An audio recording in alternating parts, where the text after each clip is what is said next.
Hi everyone, I'm Dr. Ridhima Arora, and today I have with me a very special guest, Dr. Akshita Gupta.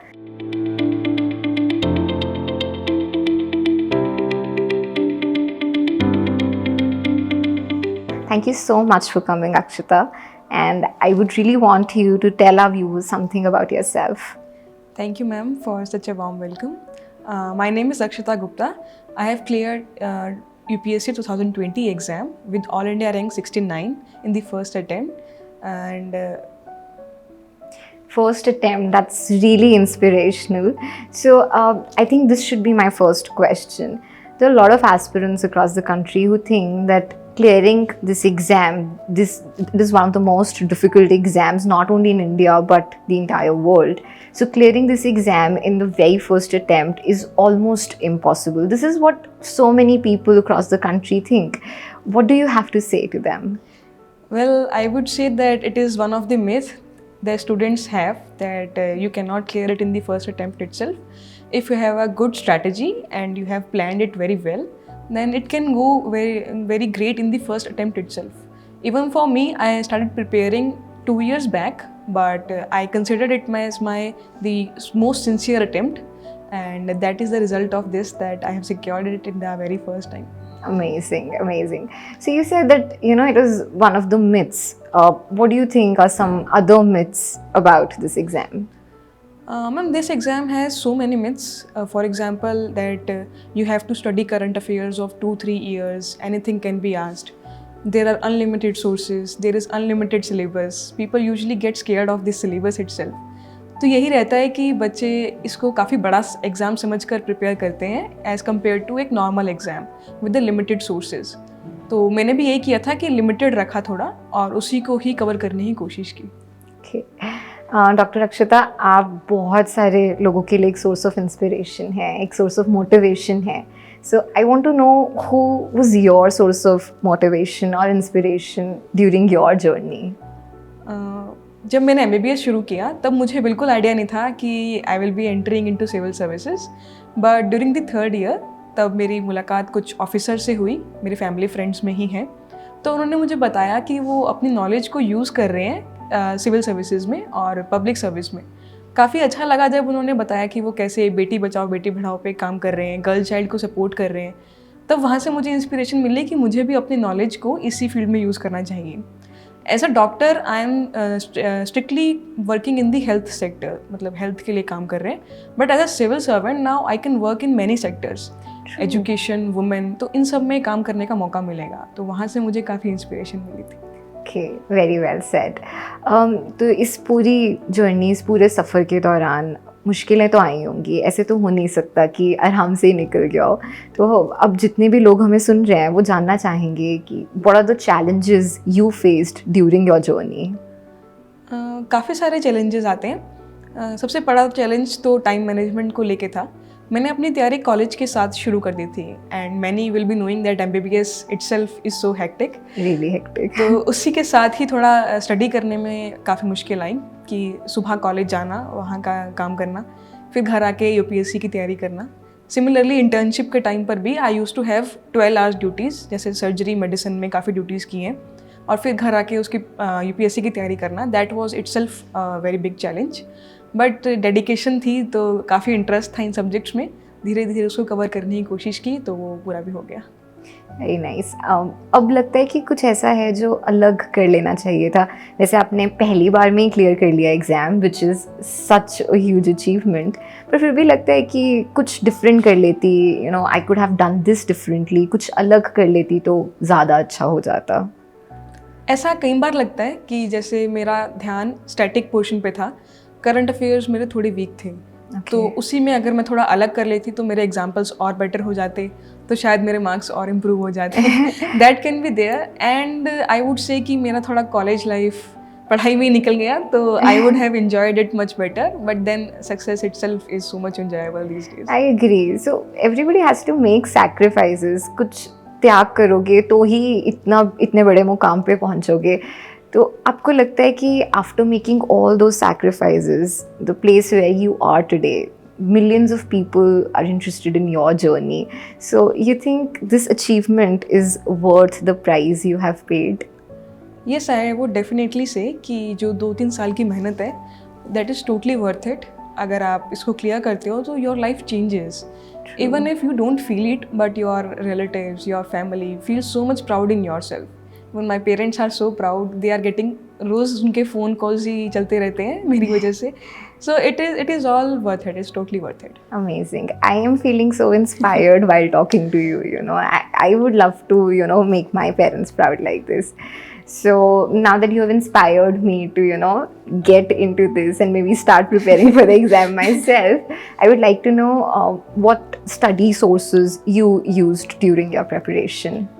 My sources were very limited. I just delimited many sources. Like prelims के लिए मेरा था कि मैं static portion cover करूँ, तो I joined a coaching institute. Weekend batch पे जाते थे सिर्फ कि हफ्ते में 2 दिन आप चले गए और बेसिक पॉलिटी, हिस्ट्री, इकोनॉमी वहाँ से प्रिपेयर किया. जो बेसिक बुक लिस्ट होती है वो पॉलिटी के लिए लक्ष्मीकांत से मैंने रेफ़र किया है, हिस्ट्री के लिए स्पेक्ट्रम से और basic NCERTs 6th to 12th class की NCERTs. और बाकी इकोनॉमी के लिए मैंने इकोनॉमिक सर्वे देखा और नेट पे काफ़ी सर्च किए. जैसे कुछ वेबसाइट्स होती हैं इन्वेस्टोपीडिया, अगर आप वहाँ पर डालोगे तो आपको वो अच्छे से एक्सप्लेन करके बता देते हैं. ऐसे ही अलग अलग सोर्सेज मैंने यूज़ किए हैं साइंस एंड टेक और एनवायरनमेंट के लिए. वो मोस्टली करंट बेस्ड रहते हैं, तो उसको बस आप टॉपिक को नेट पे सर्च करो and then you can get so many articles out of it. तो वहाँ से मैंने उसको प्रिपेयर करने की कोशिश की. मेंस के लिए मेरा फोकस था कि मैं एक टेस्ट सीरीज ज्वाइन करूं और उसी के थ्रू अपना सिलेबस कंप्लीट करने की कोशिश करूं. तो जैसे एक टेस्ट है, उसका सिलेबस है लिमिटेड पॉलिटी और गवर्नेंस, तो उसको प्रिपेयर किया और टेस्ट दे दिया. इसी तरह से एक टेस्ट है जिसका सब्जेक्ट है सोसाइटी और एनवायरनमेंट, तो उसको प्रिपेयर किया और टेस्ट दे दिया. तो ऐसे टेस्ट सीरीज ज्वाइन की और सोर्सेज मेरे बहुत लिमिटेड थे. जैसे मेंस के सिलेबस में जो सिलेबस में टॉपिक्स मेंशन्ड है, उन टॉपिक्स को सर्च किया नेट पर और वहाँ से हर एक टॉपिक के ऊपर 2-3 पेजेस का मटेरियल प्रिपेयर किया. कोशिश की कि मैं उसको 360 डिग्री प्रिपेयर करूं. जैसे मेन इश्यूज़ क्या हैं, क्या पॉजिटिव्स हो सकते हैं, क्या नेगेटिव्स हैं, कैसे इम्प्रूव किया जा सकता है, कुछ किया गया है क्या अब तक इसको इम्प्रूव करने के लिए. इन सब पॉइंट्स को नोट किया और उसको वहाँ से प्रिपेयर करके रख लिया. इसी तरह से टेस्ट सीरीज़ के थ्रू मेरी प्रैक्टिस हो गई. और इंटरव्यू के टाइम पर काफ़ी टाइम था हमारे पास, लॉकडाउन ने काफ़ी हेल्प किया. तो I use to pursue my hobby. मेरी हॉबी साइकिलिंग है, तो I use to pursue daily कि साइकिलिंग करने चले गए और उसी से ही इंटरेस्ट बन गया और उसको काफ़ी स्टडी भी किया मैंने साइकिलिंग के बारे में. तो हम एक डिटेल फॉर्म फिलअप करते हैं अपने इंटरव्यू के टाइम. मोस्टली क्वेश्चंस वहीं से आते हैं, मतलब 70 to 80% वॉज प्रेडिक्टेबल, क्योंकि वो उस डेफ से ही क्वेश्चंस थे. तो उसी को मैंने काफ़ी अच्छे से प्रिपेयर किया. अपने फ्रेंड्स के साथ एक एक टॉपिक को प्रिपेयर किया, हम डिस्कस करते थे आपस में और इसी से ही इंटरव्यू की प्रिपरेशन हो गई. और 30 मिनट्स तक इंटरव्यू था, तो काफ़ी अच्छा एक्सपीरियंस था. Nice. You make it sound achievable.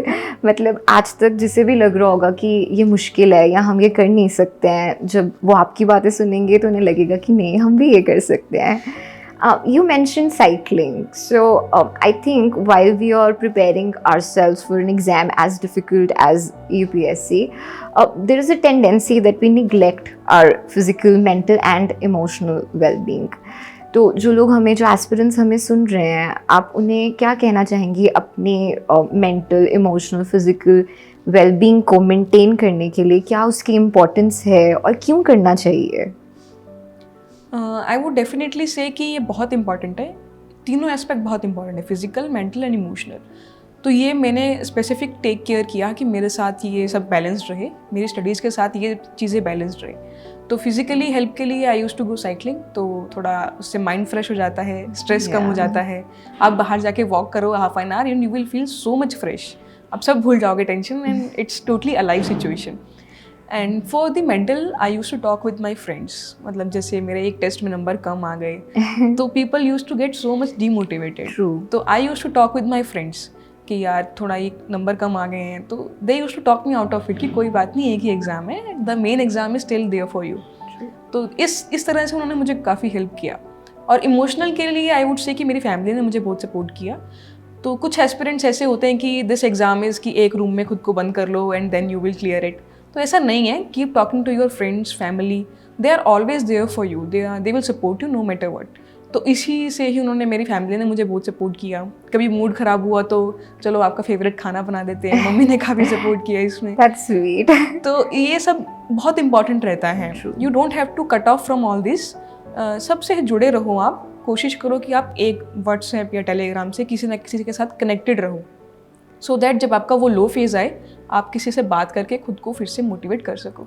True. I think along with the aspirants, even their parents and their families and friends should watch this video. They learn that they have crucial role to play in the journey. Definitely. So हाँ, आपने cover कर लिया कि आपने mentally, emotionally कैसे you made sure that things were going in the right direction and you were able to strike that balance. But studying for all these hours, every single day, I mean, you cannot afford to miss any day कि आज मन नहीं कर रहा है, आज रहने देती हूँ. During this whole journey, did you ever feel exhausted कि रहने देती हूँ, कुछ और कर लेती हूँ? I should go for something simpler that doesn't demand me to, study so hard and every single day. ऐसा फील होता है बीच बीच में, जैसे if you do 12 hour duty, उसके बाद आप घर जाते हो and you are totally exhausted कि यार अब जाके पढ़ना पड़ेगा, नहीं पढ़ा तो काफ़ी चीज़ें मिस हो जाएंगी, एक दिन का काम मिस हो जाएगा। But then again if your goal is straight and आपका है मन में इतना मोटिवेशन और डेडिकेशन है कि यार करना है एक बार तो, और एक बार करना है तो बिल्कुल अच्छे से करना है, फिर खुद के साथ कोई कॉम्प्रोमाइज़ नहीं। तो इसी मोटिवेशन के साथ काफ़ी हेल्प मिला। मैंने 1-2 दिन बीच में स्किप भी किए हैं ये सोच कर कि यार थक गए अब थोड़ा, तो थोड़ा घूमने चले गए, थोड़ा बाहर निकल गए। मतलब आई वॉज नॉट लाइक कि मैं एक रूम में बंद हूँ और अब मुझको तैयारी करनी है, ऐसा कुछ नहीं था। I used to be socially alive also, थोड़ा बहुत सबसे इंटरेक्ट किया, एक दिन स्किप भी किया बीच में 1-2 दिन, तो थोड़ा सा। But do stay dedicated. अगर आप डेडिकेटेड हो, आपके मन में एक गोल सेट है, तो आपको कोई नहीं रोक सकता। Great. And I think this is going to be the biggest takeaway from this video, whosoever is listening to us, that you're not supposed to, isolate yourself. लोगों से मिलते रहो, बात करते रहो, और उससे ज़्यादा ही motivation मिलेगी. Yes, that helps a lot, that helps. Yeah, so now that you have achieved it, so when you walk into your new office for the first time, what are the things you plan on doing? I know that it's too early to ask this, but I'm sure you have something on your mind. आप क्या करोगे? I guess my first posting will be in some district or sub-district area. Yeah. So I would like to focus on the education and the health sector. I myself is coming from the health sector. तो I know कि society में अभी भी काफ़ी problems हैं. Even women are not well aware about the menstrual hygiene. काफ़ी facilities जो हैं उनके लिए वो available नहीं हैं या उनको पता नहीं है. तो my first would be कि मैं उनको aware कराऊँ कि जो schemes हैं, जो facilities उनके लिए ही बनी है, they should be aware of it. And उनको पता हो कि इनको कैसे यूज़ करना है। तो मेरी सबसे पहले स्ट्रैटेजी यही रहेगी कि मैं लोगों तक पहुंचाऊं कि क्या क्या हमारे इंडिया में स्कीम्स चल रही हैं और आप कैसे उसका बेनिफिट ले सकते हो। तो that's wonderful. This is very important because usually people talk about the things that are lacking in our country कि ये है ही नहीं। आप कह रहे हैं कि जो चीज़ें एग्जिस्ट कर रही हैं, मैं पहले लोगों को उनके बारे में बताऊं कि आप उनका अच्छे से इस्तेमाल करो। Okay, so one final message for all the aspirants who are listening to you right now. My message will be a time managed person. अगर आप शुरू से ही अपने आप को एक टाइम मैनेजमेंट की तरफ लेके जाते हो तो ये एग्ज़ाम आपको काफ़ी इजी लगता है, क्योंकि आप देखोगे कि हमें प्रीलिम्स 2 hours में इतने सारे क्वेश्चन सॉल्व करने हैं, हमें मेंस में 6 hours एक दिन में लिखना है, हमें ऑप्शनल इतना सारा प्रिपेयर करना है। तो you should be a time manage person. आप अपना टाइम मैनेज करो, आप एक प्लान्ड तरीके से काम करो, ऐसे हैफेज़र्ड वे में मत करो कि आज इसका मन है ये कर लेते हैं, आज इसका मन है वो कर लेते हैं। सो बी अ मैनेज्ड पर्सन। आप थोड़ा प्लान करो, वीकली या मंथली आप थोड़ा सा सोच के चलो, और do have a backup plan. If you have a backup you are not afraid of anything. आप एग्जाम से बिल्कुल डरोगे नहीं। So do have a backup plan, even small backup, even a big backup, कुछ भी आप रख सकते हो।